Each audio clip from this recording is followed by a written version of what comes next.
Hey, beautiful soul. So I thought that I'll give you a preview of things that I teach in Braingame when I work with my clients personally, one-on-one, or in the group setting over the 10-week period. Now, it might sound very brainy or nerdy, but the reason why it's structured the way it's structured is because it's just so important to understand how we operate as human beings so we can then take our power back, our control back, and start actually taking care and really radical self responsibility for ourselves.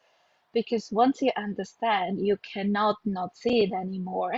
And once you have the tools that we go through in Brain Game as well, it's just so easy to be responsible for yourself, to self regulate yourself, to really take charge of your life and manifest the life that you actually want and desire instead of being in the victim personality and blaming the outside world happening to you. Because, hey, the biggest point to remember is that yes, you created your life. And I'm not saying that so you can blame or judge yourself because, hey, I created my life as well. And it's not all, what do they say, popcorn and butterflies, whatever. It's actually because we created it, because we are that powerful, we can also uncreate it and create something better and more beautiful. But there are certain things that, in my opinion, now I can see it after 15 years in the spiritual industry, getting high on all the good spiritual vibes and meditation and I don't know what, but not really understanding the foundations of how to actually help myself in a practical way.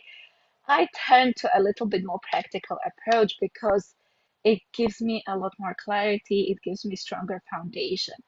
So one of the things that we discussed in week one actually is this emotional feedback loop. And it's basically thing that explains how many of us, many human beings who don't really know what's happening, how we behave and why we behave the way we behave, and then why we don't have the life that we have. So it's simple, but it's not. So let's get through it.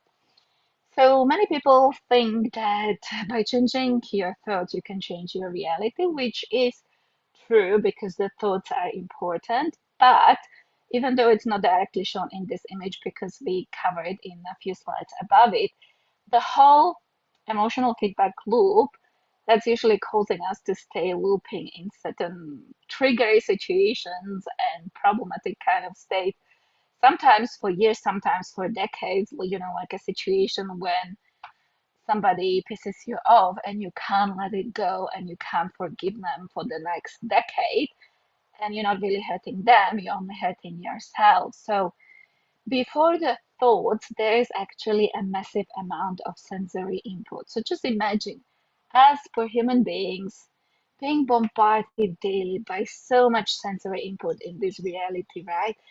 Through all the tastes and senses and through our intuition as well, especially as in the spiritual industry, lots of empaths and intuitive people. So there is a massive amount of sensory input, and that's level one. That's where we have to start managing and monitoring ourselves, what we actually consuming, what we allow into our energy fields, because it certainly is and will be influencing us on so many levels. We can literally create anxiety in ourselves just by consuming things that are not really good for us or things that don't really necessarily bring us to the life that we actually intentionally and consciously want, right? So the moment we are bombarded, and all these loops, it all happens in a split second. It happens very quickly unless we bring very intentional, conscious awareness to this process, right? So it's nothing new. It's actually quite simple, but to actually really understand it and then practice it to make sure that you kind of get a hang of yourself. Doesn't matter what other people are doing, you're not responsible for other people, you're only responsible for yourself, okay? So imagine blasting of sensory input from every direction, whether it's your family, whether it's social media, other media, TV, news, your bosses, your workplace, you're basically processing a huge amount of sensory input every day. And the most natural, the fastest reaction is that you start creating thoughts in your brain based on the beliefs and the conditioning that is already so deeply ingrained in you. not just based on this lifetime, but many past lifetimes as well. So what we believe is very important because it's not just creating our thoughts, it's creating the second step that happens almost instantaneously after that. And that's based on the thoughts, we start creating perceptions. So we as human beings, we are big meaning makers. We assign meaning to everything and we assign this meaning to those thoughts based on those beliefs, based on everything we have been through, and based on all that conditioning by our parents, society, school, this lifetime, past lifetimes. So there is a lot to work with, and especially if we are not aware of it and if we just let it flow because the thoughts in our neural system start generating lots of hormones that start flooding our system. And because of that, this loop is initiated. So, from the thoughts and beliefs, we start very quickly responding in the forms of emotions because that's the next layer where it starts manifesting. The moment is in the emotional state, that actually feels uncomfortable in our body if we don't know what's happening and why it's happening. And because of our emotional responses, it very quickly started manifesting as a biological manifestation in our environment, in outside.